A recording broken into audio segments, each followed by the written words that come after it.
Hi guys, today in this video I will be showing you the trick in which you can easily convert any Word file to PDF very easily.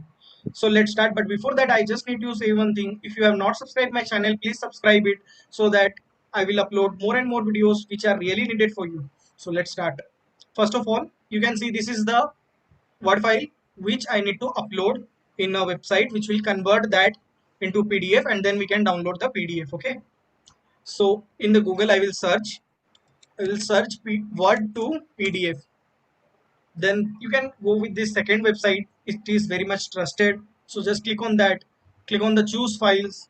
Then choose the Word file. This is that Word file. I need to convert it into PDF.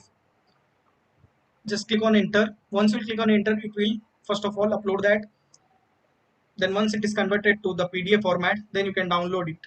Download. So you can see our file is downloaded and it's here.